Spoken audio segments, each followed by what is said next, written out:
Si tu regardes cette vidéo, ce n'est probablement pas par hasard. Peut-être que tu fumes encore.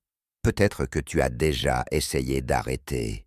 Peut-être que tu te dis que ce n'est pas le bon moment.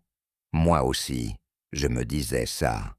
Pendant longtemps, je pensais que fumer faisait partie de moi, que c'était mon moment de pause, mon refuge, ma façon de tenir. Mais avec le temps, quelque chose a changé. La cigarette ne m'apportait plus rien. Elle ne me calmait plus vraiment. Elle était juste là. Et pourtant, je n'arrivais pas à m'en passer.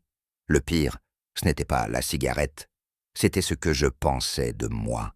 Chaque tentative ratée me donnait l'impression d'être faible, de manquer de volonté, de ne pas être à la hauteur. Je regardais les autres arrêter et je me demandais pourquoi moi, je n'y arrivais pas. Ce que je ne savais pas encore, c'est que je ne luttais pas contre une habitude. Je luttais contre un mécanisme installé dans mon cerveau. La cigarette n'était plus un choix, c'était un automatisme, un réflexe appris, répété, renforcé. Et on ne casse pas un automatisme avec de la colère, ni avec de la honte, ni avec des promesses. Un jour, j'ai arrêté de me battre contre moi-même. J'ai commencé à observer les envies, observer les moments où je fumais sans y penser, observer ce que je cherchais vraiment. Et quelque chose s'est ouvert, un espace, petit, fragile, mais réel, un espace entre l'envie et le geste. Je n'ai pas arrêté d'un coup, je n'ai pas gagné une bataille héroïque. J'ai avancé lentement. Certains jours étaient faciles, d'autres beaucoup moins. Mais pour la première fois, je ne me sentais plus en guerre contre moi. Aujourd'hui, je ne fume plus. Pas parce que je suis plus fort que toi, pas parce que j'ai une volonté spéciale, mais parce que j'ai compris une chose essentielle.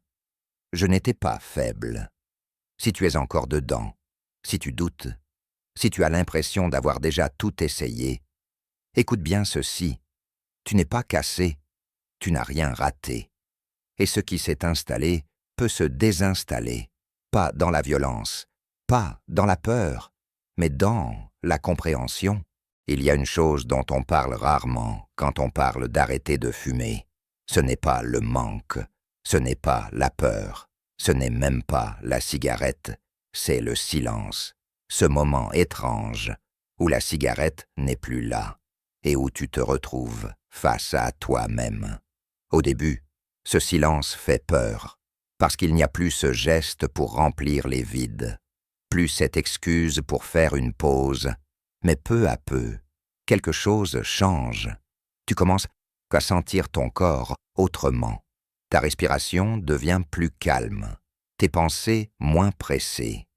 Et surtout, tu réalises de ce que tu tiens debout sans elles, pas parce que tu luttes, mais parce que tu n'en as plus besoin comme avant.